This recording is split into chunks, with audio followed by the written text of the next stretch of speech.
أعوذ بالله من الشيطان الرجيم بسم الله الرحمن الرحيم السلام عليكم ورحمة الله وبركاته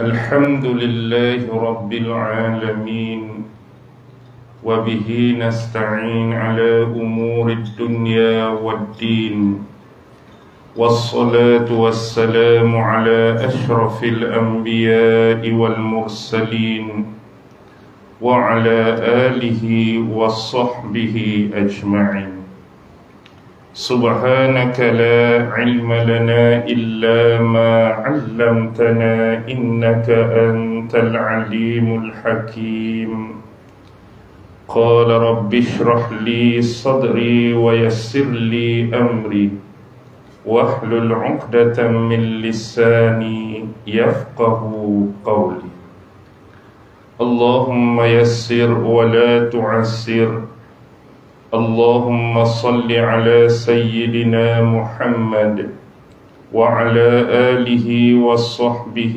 وسلم ولا حول ولا قوة إلا بالله العلي العظيم أما بعد Alhamdulillah, syukur kehadrat Allah Subhanahu wa ta'ala kerana dengan limpah kurnia, rahmat, kasih sayang dan inayah daripada Allah Subhanahu wa ta'ala.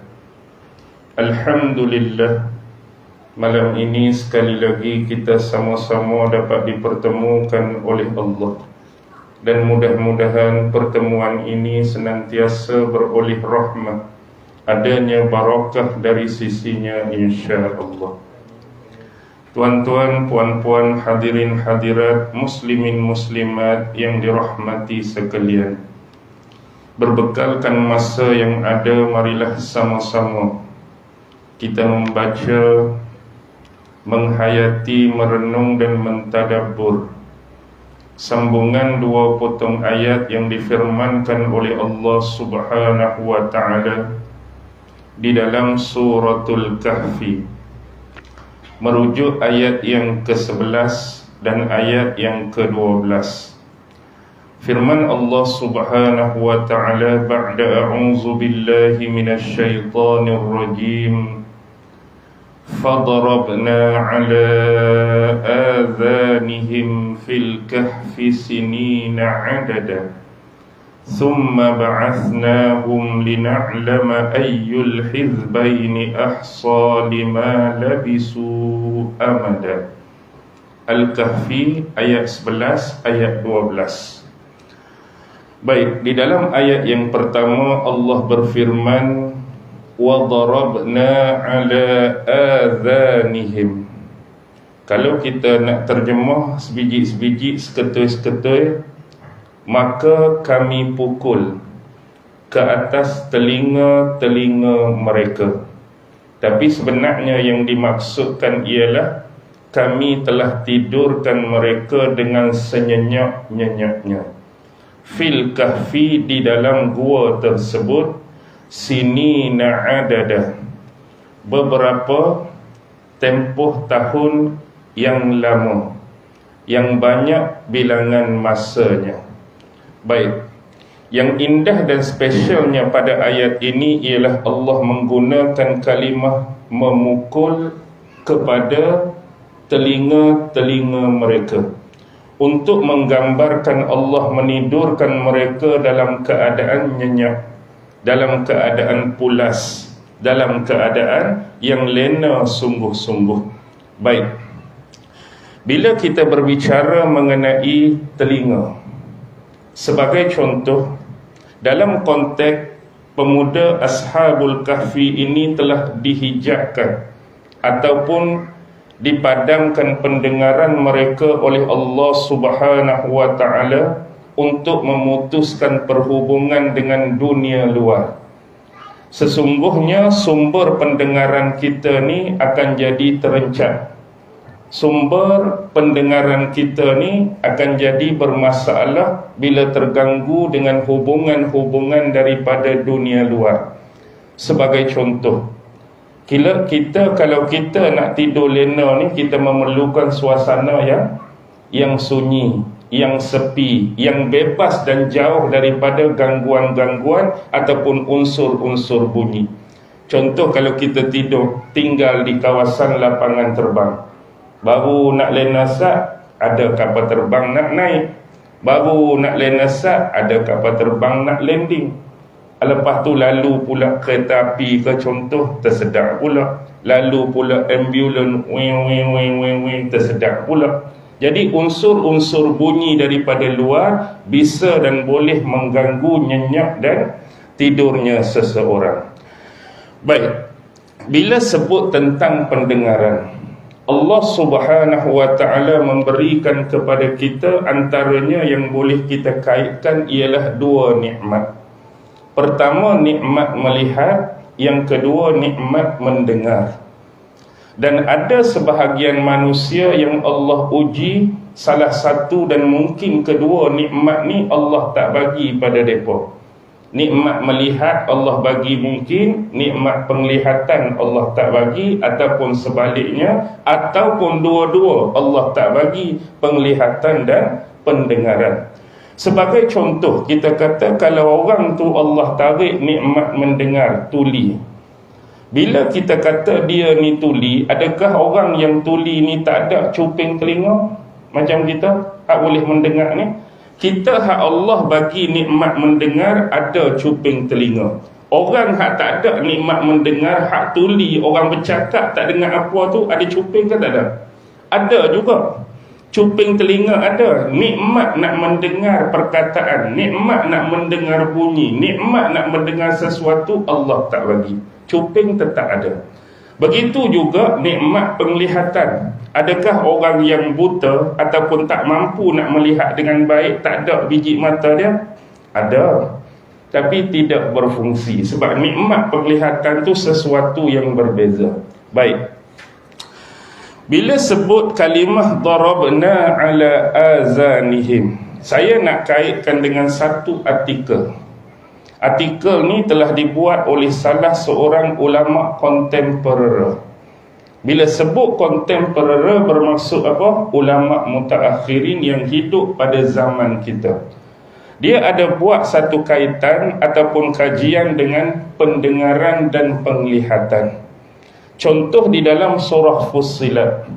Dalam surah Fussilat Allah menyebut, wa ma kuntum tastatiruna ala an yashhada alaikum asma'ukum wa absarukum wala juludukum. Contoh, Allah berbicara di hari kiamat kelak ni, antara yang akan jadi saksi di hadapan Allah siapa?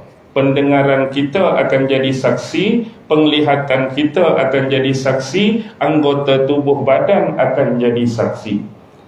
Tetapi yang spesialnya, dalam ayat ni dan dua ayat sebelumnya, mengapa Allah mengutamakan pendengaran berbanding penglihatan? Dengan kata lain, kenapa pendengaran Allah sebut dulu berbanding penglihatan?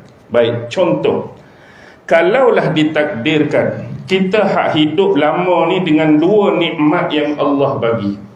Allah bagi melihat, Allah bagi mendengar. Kalaulah kata satu masa Allah nak tarik balik salah satu daripada dua nikmat hak dia duk bagi selama ni. Biasanya kalau Allah nak tarik sama ada penglihatan atau penglihatan, kalaulah ditanya pada kita nak tarik hak mana, biasanya kita akan pilih hak mana untuk ditarik nikmat tu, hak melihat ke hak mendengar? Boleh saya katakan 99.9% minta ditarik pendengaran dia berbanding penglihatan dia. Kerana bagi semua orang, hilangnya nikmat melihat seolah-olah hilang keseluruhan konteks kehidupan dia.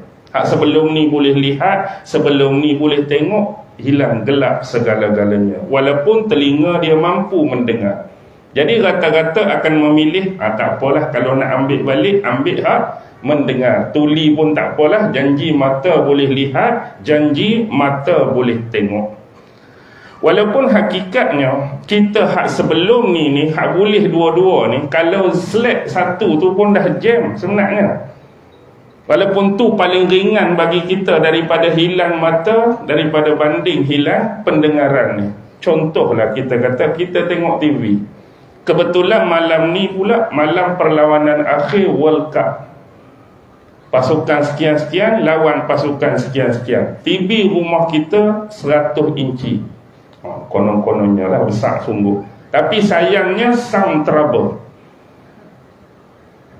Tak ada bunyi.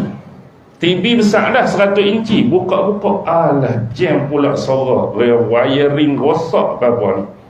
Jadi kita tak dengar dah bunyi orang duk menyorok daripada penyokong, bunyi pengulas tu duk cakap. Tengok orang duk angkat tangan tapi tak ada bunyi. Dengar pengulas duk lagu ni ke atas stand tu, bopang-bopang, tak ada bunyi. Biasanya akan lebih mengambil pendekatan, pi cari kedai mamak, pi cari kedai mana-mana, hak bunyi ada walaupun cuma skrin 20 inci. Betul ke tak? Padahal hak rumah tu 100 inci, sebesar-besar orang kita boleh tengok. Mungkin tuan hak main bola sama besar dengan kita, tapi sebab suara punya problem, tak puas hati dah. Sebenarnya hak kita nak tengok daripada permainan bola, nak tengok apa? Nak tengok pemain jaring gol je. Sebenarnya kalau kita kata secara bodoh, tak ada suara pun tak apa, aku boleh tengok dia duk berlari, dia duk gelecek, dia duk buat hantaran. Tapi tak puas hati, tak dengar. Oh, dia rasa Ronaldo sedang mengejar. Tak dengar hatu, tak puas hati aku. Tak bunyi gol, tak puas hati. Rela pergi cari. Nak habaq tu kata hak boleh dua-dua dah. Kita tu hak boleh dengar, hak boleh melihat, satu saja objek yang sama, boleh tengok tapi sound trouble kita tak puas hati dah. Baik. Apa yang nak dikaitkan di sini, kenapa disebutkan hak awal tu apa? Pendengaran. Baik. Ada 3 benda penting yang ulama kontemporari itu sebut. Pertama ialah dia kata organ pendengaran yang ada pada manusia ni adalah yang pertama kali paling aktif dan efektif sewaktu manusia dilahirkan. Jadi bila seorang bayi, bila seorang baby dilahirkan daripada rahim ibu dia, antara pendengaran dengan penglihatan hak mana cepat? Hak mana aktif? Pendengaran dulu. Sebab tu dalam syariat Islam disunatkan kita apa? Kat telinga bayi. Azankan di telinga kanan bayi dan iqamahkan di telinga kiri bayi. Nak menunjukkan apa? Maksudnya dah berfungsi. Seawal kelahiran dah ada function pendengaran dia. Kalaulah dibuat penelitian, analisa, sebenarnya tu adalah mitos saja. Sebenarnya bayi tak dengar pun. Jadi tak ada nilai, tak ada value Islam mengisyaratkan supaya azan. Patut baby tak dengar pun. Maksudnya tak. Sebaliknya itulah kenyataannya, telinga dah berfungsi. Tapi waktu kelahiran tu kita dukung dia, kita buat lawak. Nak suruh dia senyum, nak suruh dia apa, dia detect tak kita. Jadi tak kita, dia tak buat apa pun. Kita buatlah muka lagu mana depan dia awal kelahiran pun, dia tak akan buat apa. Bukan kata dia tak ada function penglihatan dia, tapi tak berfungsi lagi. Baik, dalam masa yang sama, organ pendengaranlah yang akan mula-mula berfungsi sewaktu Allah nak membangkitkan kita di hari akhirat kelak. Sebab bila kita semua sekarang ni bersemadi di dalam kubur masing-masing, inilah organ pertama yang efektif dan aktif bila mendengar apa? Tiupan sangkakala yang ditiupkan oleh malaikat Israel, telinga yang dengar. Kemudian dibangunkan seluruh makhluk sejak zaman Nabi Adam sampailah yang terakhir diwafatkan oleh Allah menuju ke mahsyar. Itu bukti pertama, telinga organ yang paling efektif waktu lahir dan bila nak dibangkitkan kembali oleh Allah. Yang kedua ialah organ pendengaran ni organ yang tak pernah rehat, tak pernah tidur 24 jam. Walaupun tuan badan sendiri sedang rehat dan lena. Contohlah kita kata, kalau kita tidur, mata kita ni akan jadi macam mana? Akan ditutup oleh kelopak mata. Gelap, tak nampak apa. Tapi telinga? Telinga, ada orang telinga macam ni. Bila dia tutup saja, telinga dia pun Dia buka mata, telinga dia pun ting. Ada tak orang lagu tu? Dah saya tanya lah, kod ada, hebat lah. Kod automatik dia tutup sekali, contoh. Kalau lagu tu tak apalah, tapi tak ada. Dia tutup mata pun, telinga dia tetap terbuka. Kalau tadi siang, tangan dia hak cari rezeki, hak berusaha, hak bekerja ni, buat macam-macam. Tapi bila tidur kaku lah. Tak kira lah macam ni ke, macam ni ke, macam ni ke, tak bergerak dah. Kaki, hak tadi berlari, hak tadi bekerja, hak tadi berjalan, hak tadi melompat, buat aktiviti macam-macam pun akan terbaring kaku.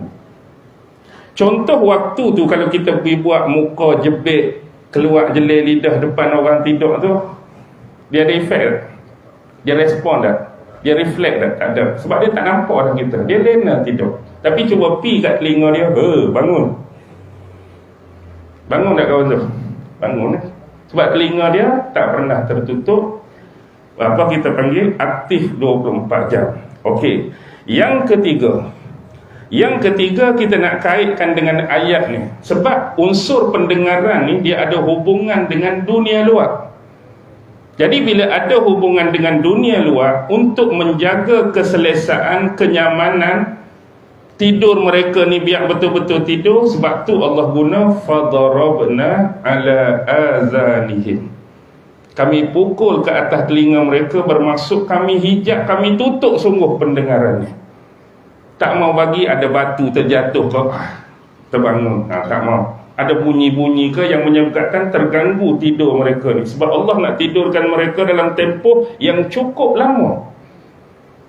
Baik, kita ambil contoh yang mudah. Piramli dah tunjuk contoh sebenarnya, seniman bujang lapuk. Jadi 3 orang seniman bujang lapuk ni konon-kononnya tak ada kerja, nak pergi cari kerja. Bila pergi cari kerja, try lah studio Jalan Ampas tu. Jadi bila ni orang suruh baca lain skrip, dia pergi buat lain. Tapi sebab pengarah kemahasan tu berkenan, suka, boleh lah. Jadilah mereka seniman bujang lapuk. Jadi bila nak buat filem, nak syuting filem, kena hafal skrip. Bila nak hafal skrip, bagi skrip satu seorang. Balik rumah malam tu, bila nak start hafal skrip, tengok apa jadi. Apa jadi bila telinga hak 24 jam berfungsi dengan communication, dengan hubungan dengan dunia luar? Apa jadi? Boleh mengapai ke tak boleh mengapai? Tak boleh dah. Sebab bunyi tu. Jadi ambil apa? Buka satu bantal, ambil kapas ke kabu tu, kena sumbat. Kena sumbat baru boleh mengapai. Tu pun hak bunyi slow-slow bolehlah sumbat. Tiba-tiba mari 5 adegan dalam filem tu. Ikutlah susunan dia tak betul ke apa. Hak pertama mutu ke maniam duk gaduh dengan bini pasal anak berak malas nak basuh. Pompang, tak boleh ni. Kita kena settle dulu. Buang, pergi keluar. Ni pasal apa ni. Ni settle kawan tu dulu. Settle, boleh buka sekejap. Hafal lagi. Hafal. Balik pula SM Bushra. Duk main terampet dia tu. Pompang. Tak apa nak sedap tu lah. Nasib baik Ajis cerdik, pin menyamak jadi siapa? Jadi Maznah. Maznah.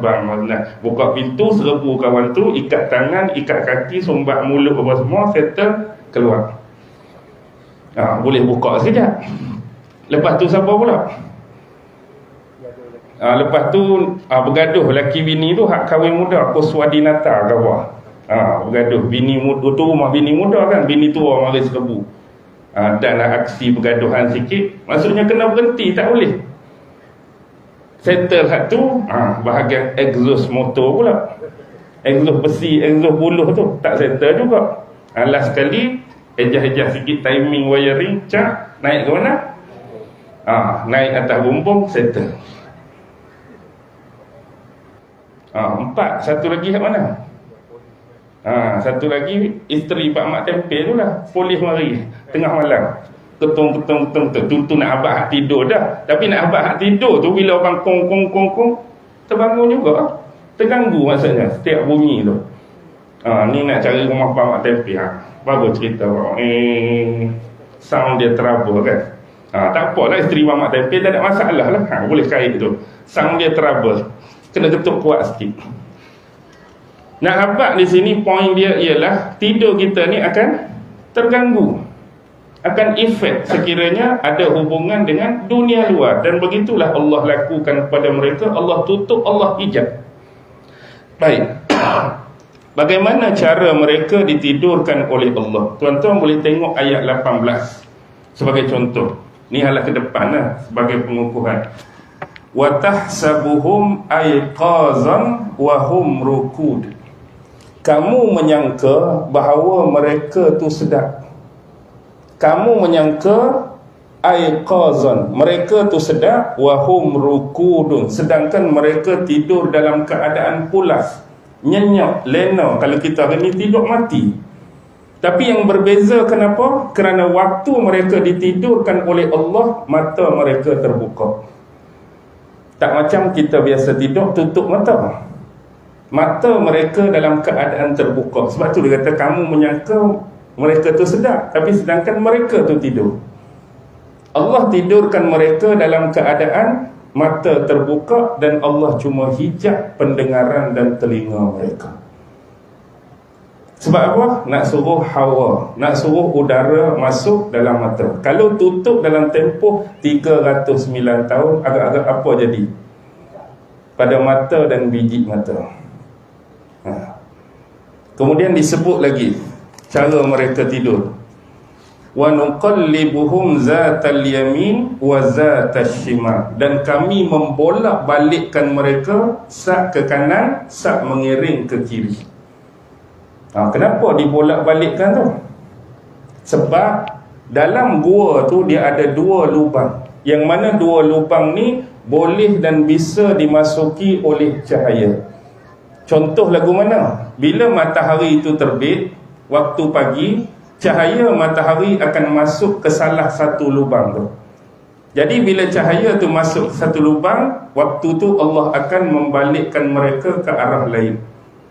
Kemudian satu lagi, bila matahari nak terbenam, dia akan masuk lagi satu lubang. Kemudian Allah akan balik pula mereka ke belah ni.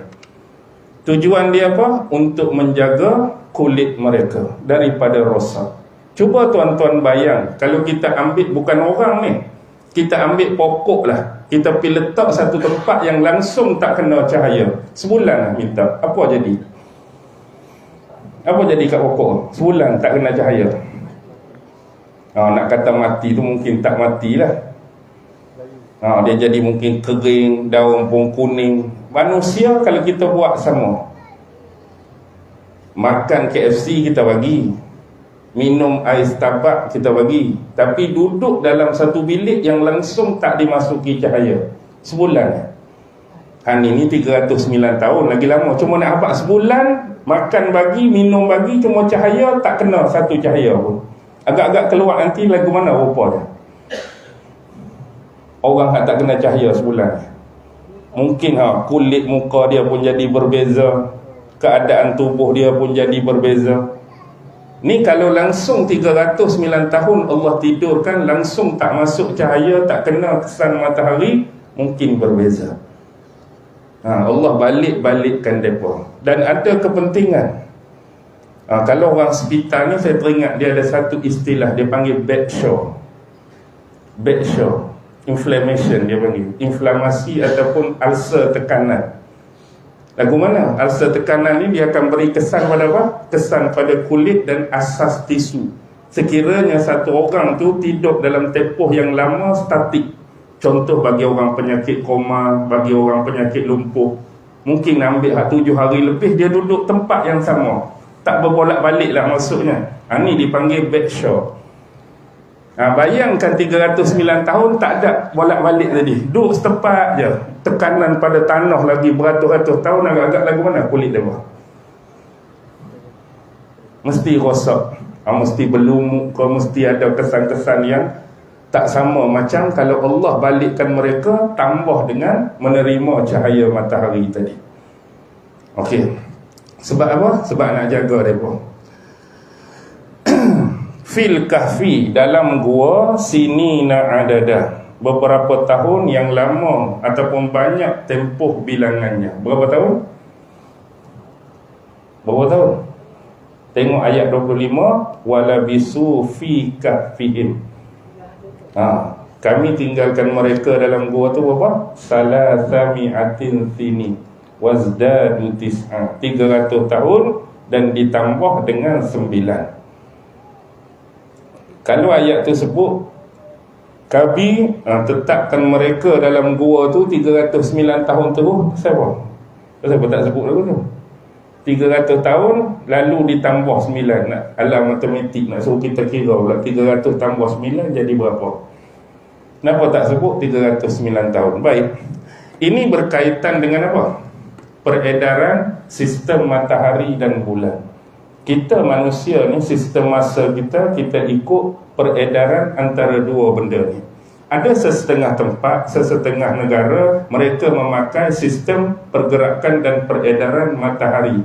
Kita panggil Gregorian calendar tu, ataupun solar, sistem solar. Satu lagi setengah tempat menggunakan peredaran bulan. Kita panggil sistem lunar. Baik, setiap 100 tahun syamsiah, matahari, dia kena tambah 3 tahun komariah. Setiap 100 tahun ikut kiraan matahari kena plus tambah 3 tahun ikut kiraan bulan. Jadi kalau 100 tahun tambah 3, 103. Kalau 200 tahun tambah 3, 206. Kalau 300 tahun tambah 3, 300, dan ditambah 9 tahun. Jadi kalau nak kira ikut peredaran matahari, tahun ialah 300. Kalau nak kira ikut peredaran bulan, tahun ialah 309 tahun. Sebab apa? Sebab ni soalan hak Yahudi suruh bawa balik hanya Nabi Muhammad ni. Sebab info dan data yang ada pada Yahudi, mereka ni ditidurkan oleh Allah selama 300 tahun.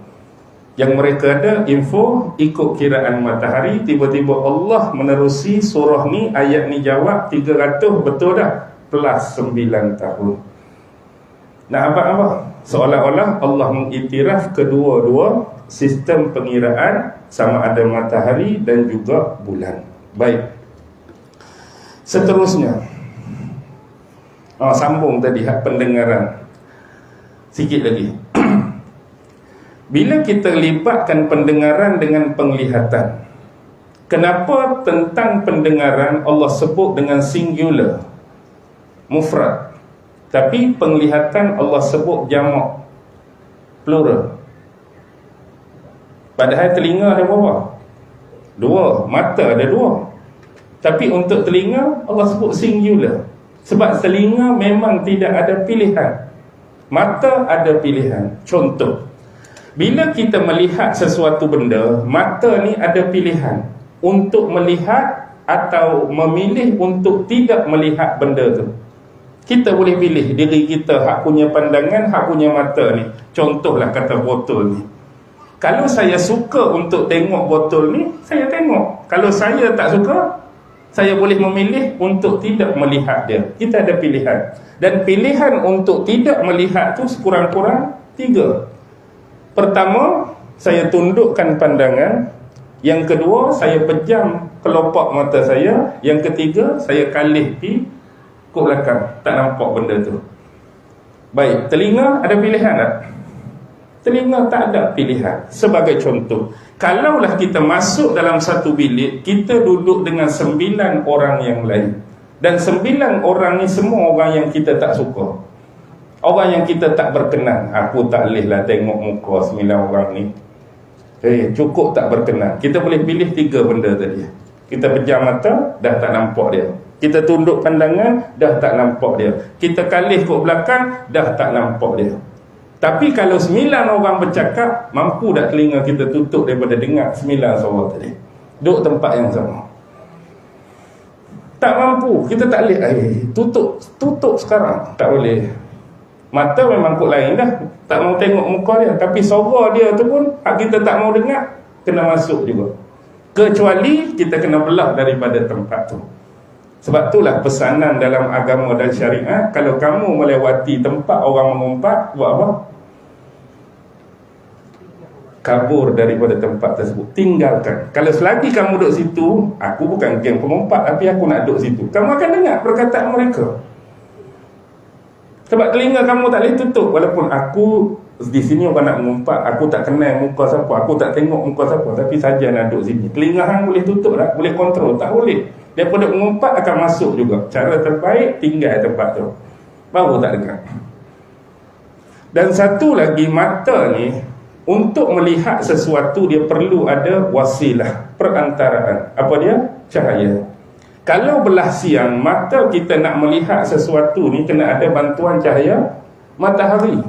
Kita tak boleh tengok tu sebab ada cahaya matahari. Pokok dia nampak, kereta nampak, gambar nampak, color nampak, warna nampak. Bila tiba malam, katalah gelap gelita, nampak lagi tak? Kereta pun tak nampak, apatah lagi warna kereta, jenama kereta, jenis kereta, tak nampak langsung. Jadi malam ada wasilah dia. Apa dia? Elektrik, lampu, Kalimantan. Kalau orang zaman kuno, zaman purba, mungkin lilin, mungkin pelita, mungkin jamu. Maksudnya perlu ada unsur cahaya membantu. Tapi telinga siang ke, dalam gelap ke, boleh dengar tak suara orang? Telinga tak ada masalah. Siang pun dia boleh dengar, malam hak gelap pun dia boleh dengar.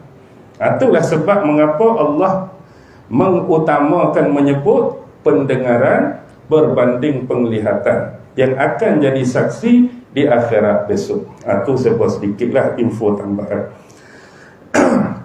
Seterusnya, summa ba'asnahum lina'lama ayyul hizbaini ahsa lima labisu amada.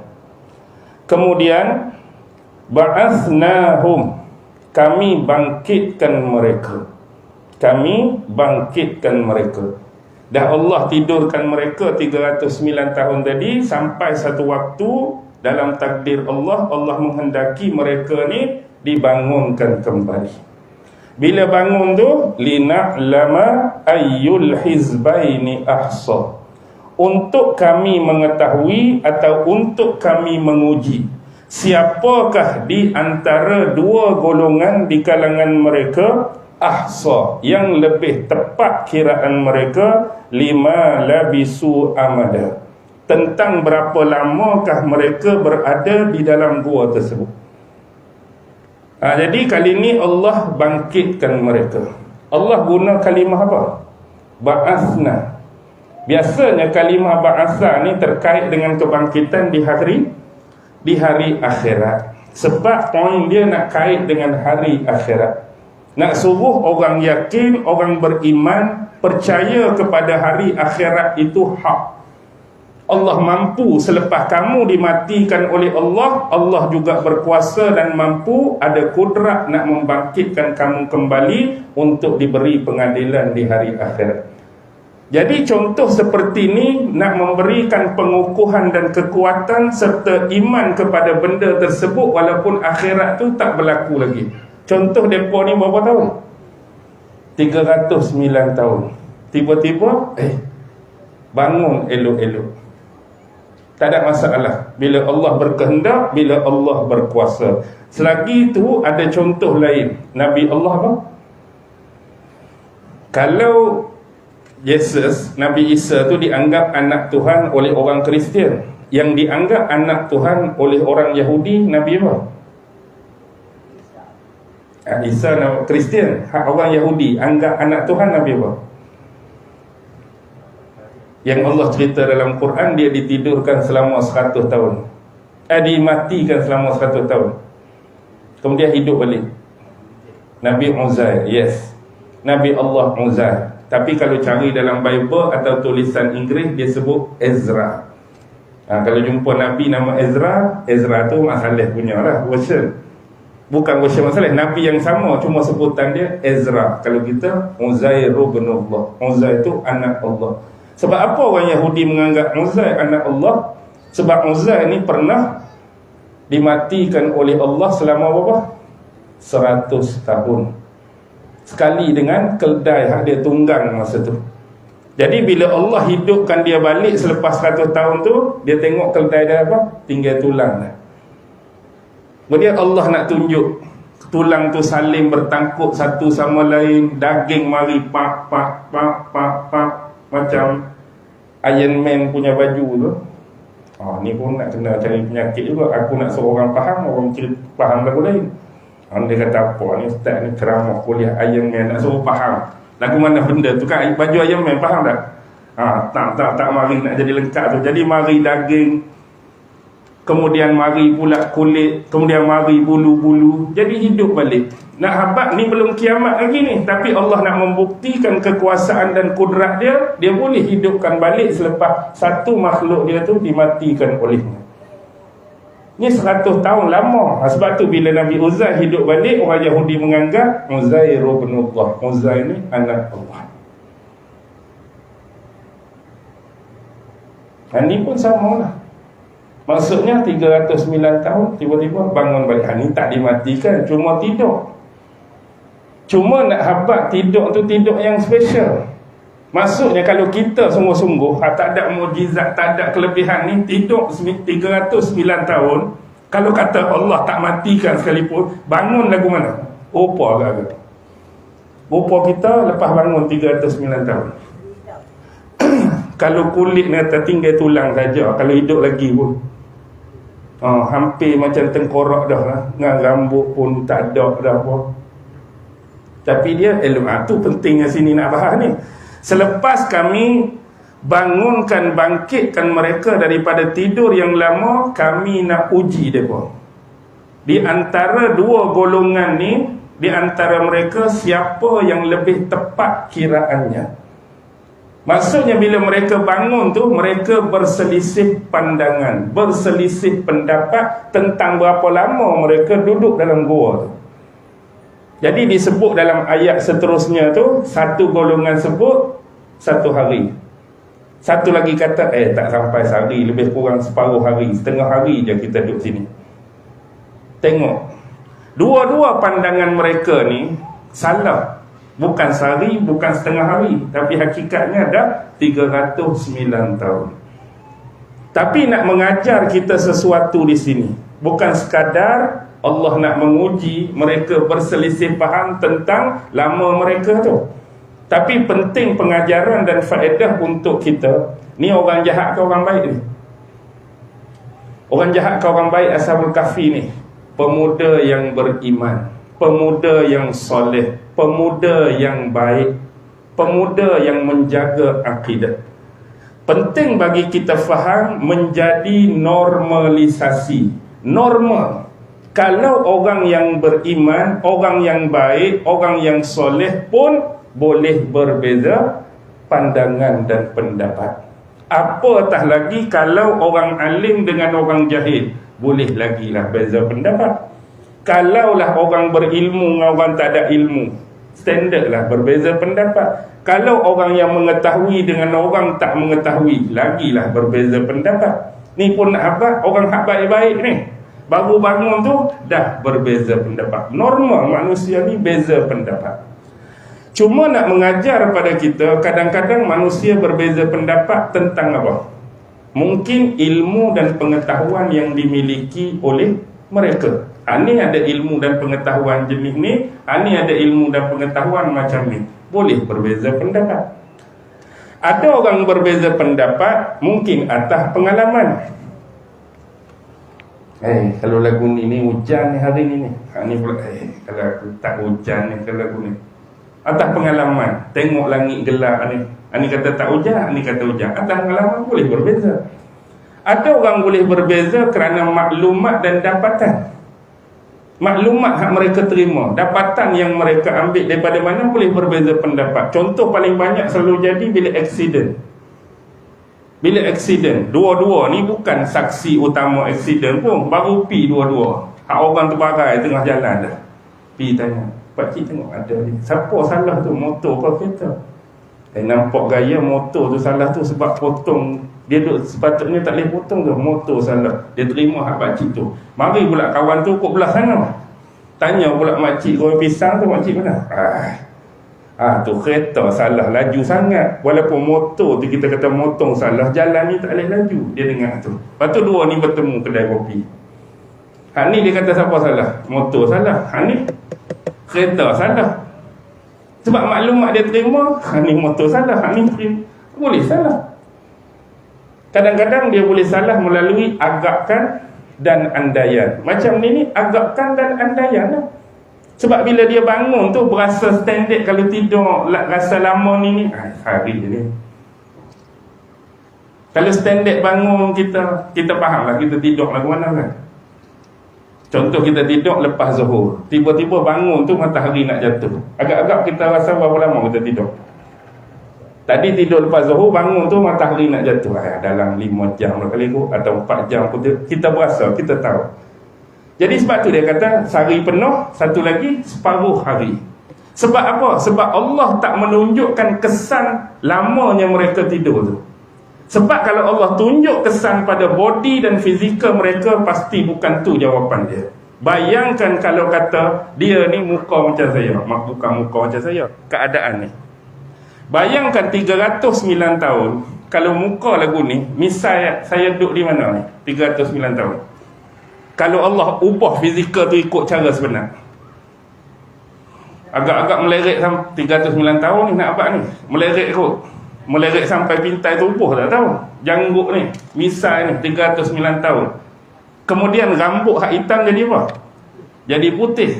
Kemudian kulit hak terik ni jadi macam-macam lah. Tidur atas tanah 309 tahun, bolak pot ni, kulit jadi kering. Kalau lagu tu lah rupa mereka, agak-agak dah janggut. Asal tadi tidur lagu ni, tiba-tiba janggut duduk sini, rasa separuh hari. Agak-agak dia jawab lagu tu tak?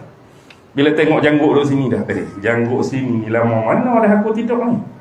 Kurang-kurang koman janggut duduk sini ni 6 bulan dah ni. Dia tak akan jawab sehari atas separuh, sebab tak ada kesan tu. Seolah-olah bangun tu macam bukan tidur 309 tahun. Sebab Allah jaga semua. Okey. Bila kita berbeza pendapat, ni pesanan untuk diri saya sendiri dan kepada tuan-tuan, jaga 3 benda ni. Jaga 3 benda ni. Pertama, bila kita berbeza pendapat, nombor 1, jangan taksub. Taksub minta jangan. 2 benda. Taksub dengan tokoh ataupun kita sebut guru, dan jangan taksub dengan diri kita sendiri. Baik, kalau kita taksub kepada guru sebagai contoh, kita diminta untuk menyanjung orang-orang alim, menghormati orang-orang alim, belajar dengan orang alim. Tapi orang alim macam mana pun tak ada jaminan dia tu tak pernah buat silap dan salah. Tu kita kena pegang. Jadi satu masa mungkin dia boleh tersalah. Kalau kita taksub pada tokoh, kita taksub pada seorang, sekiranya dia buat salah, apa akan jadi? Kalau taksub duduk depan, kita tetap akan pertahan dan backup dia. Sebab kita taksub pada dia. Dia buat salah pun dia ucap kata yang salah. Tok guru aku mesti tak salah, tok guru aku mesti betul. Sedangkan kenyataan yang dia keluarkan tu salah. Sama juga macam kita. Aku mesti betul, aku mesti benar. Sedangkan kita tak ada jaminan pun betul benar ni. Mungkin boleh salah, mungkin boleh betul. Jadi kita boleh taksub. Taksub apa dah? Taksub pada kebenaran. Bila kita taksub pada kebenaran, mari daripada siapa pun benda tu betul, kita boleh terima. Tak ada masalah. Jangan taksub. Yang kedua, jangan ego. Jangan ego. Maksud ego ni biasalah melampau. Kalau kita rasa betul, kitalah betul, orang lain mesti salah. Kalau kita rasa kita benar, orang lain mesti salah. Hak kita lah hak paling unggul, hak kita lah hak paling cemerlang, hak kita lah paling segalanya. Orang lain kalih tepi, tak boleh makan. Jangan ego. Ego ni saya minta duduk di satu benda aja, iaitu di Yang Maha ego tu lah. Di kita tak payah letak lah ego ni. Motor tak apa, biar pilah dia. Yang ketiga, apa dia? Emosi. Emosi. Sebab kalau kita letak emosi di depan, walaupun kita berbeza pendapat, tiba-tiba pendapat kita tu yang disahkan betul. Hak kita berbeza tu, kawan tu salah. Kalau emosi tak ada, biasa, alhamdulillah, aku duk pegang selama ni kebetulan betul. Kamu pegang salah. Jadi tolong kamu berubah. Tu orang ada-ada. Kalau emosi, dia akan kata apa? Habis aku kata, hang ni celaka tak habis-habis lagi. Dia akan keluar bila ada emosi. Aku dah habak dah, hang tu salah, celaka sungguh hang ni, laknat sungguh hang ni, bingai sungguh hang ni, duk pegang. Dia akan keluar benda tu kalau emosi kita duduk depan. Ni orang tak ada adab ni. Sebab tu Imam apa? Imam mazhab Syafi'i tu, Imam Syafi'i dia kata, pandangan aku boleh jadi betul tapi mengandungi kesalahan. Pandangan orang lain mungkin salah tapi ada kebenaran. Dia tak letak secara muktamad. Sebab kita tak tahu kebenaran hak sebenar. Okey. Seterusnya, mana tadi? Berapa lamakah mereka ditidurkan? Sebab tak ada kesan-kesan efek pada mereka, itulah jawapan yang keluar. Walaupun berselisih, dua-dua tu betul ke tak betul? Dua-dua tetap tak betul. Walaupun orang tu beriman beriman. Walaupun beriman, agakkan dan andaian mungkin boleh tersilap dan tersasar. Biasalah. Saya rasa kalau kita duduk tempat depa pun bangun tak ada apa-apa, agak-agak macam mana? Kalau betul dah Allah dah tidurkan kita 400 tahun, tiba-tiba bangun, tadi Zuhur ni baru 5 jam tidur, rupanya dah 400 tahun. Sebab apa? Kesan efek tu tak ada pada kita. Kata tiba-tiba bangun, macam tadilah kita kata, hak kita rambut hitam jadi putih, hak isi penuh jadi tinggal. Agak-agak nak kata apa? Lama mana dah aku ni, janggut duduk sini dah. Sebab tu bila kita tengok filem yang Mak Saleh buat berkaitan dengan The Seven Sleepers ni lah, bukan sleeper tu dah, sleeper tau, pemuda yang 7 pemuda yang ditidurkan dalam gua ni lah. Mereka buat gambaran macam tu lah. Mereka buat gambaran bila kawan tu bangun, rambut hak hitam jadi putih, rambut hak pendek jadi panjang, misai panjang, janggut tu sampai boleh belik tubuh mereka. Jadi kalau begitulah rupa dia, jadi mereka tak akan sebutlah sehari atau setengah hari tadi, tak logik lah. Jadi itu pun sudah andaian dan agakkan yang salah mereka nak buat. Jadi Allah jaga mereka. Habis lah. Waktu isyak 2 ayat cukup lah. Sambung pula dah. Nanti Allah akan sebut, nahnu naqussu alaika naba'ahum bilhaq. Kami akan mengkisahkan, menceritakan kepadamu wahai Muhammad, kisah mereka dengan benar. Ayat ni, bentuk ayat ni, kalau kita sebagai guru duduk dalam kelas, macam tadi tu, kita duduk baca tu, macam kita guru bagi penerangan. Sampai ayat ni, nahnu naqussu alaika, stop sah. Cikgu atau ustaz nak bagi komen, nak bagi rumusan daripada apa yang dia ajar tadi. Ayat tu dia bertukar. Mula-mula duk cerita, kita terang kat budak, kita terang kat murid, kita berjelas kat murid, stop dulu. Jadi kita nak komen daripada kisah tadi apa dia, kita nak buat rumusan kisah tadi apa dia, samalah ayat tu muncul, nahnu naqussu alaika naba'ahum bilhaq. Kami menceritakan kepadamu wahai Muhammad kisah mereka dengan benar, dengan hak. Innahum fityatun amanu, sesungguhnya mereka adalah pemuda-pemuda yang beriman bi rabbihim, kepada Tuhan mereka, wazidnahum huda, dan kami tambahkan kepada mereka petunjuk dan hidayat. Jadi Allah sebut mereka ni pemuda yang beriman. Ada 2 poin besar, nanti kita akan cerita secara clue. Pertama ialah mereka beriman ni sebab nak lari daripada apa? Raja yang zalim. Sebab raja dan penduduk di kawasan mereka tinggal tu menyembah berhala. Ini penting. Allah nak cerita ni, the point ialah bila beriman kena jauhi kesyirikan. Bila beriman, memohon, meminta, berdoa, jangan selain daripada Allah. Bila tu nak digesakan ke atas mereka, mereka tak mau. Nak jaga iman, nak jaga akidah, mereka sanggup lari. Ni poin nombor 1 ni.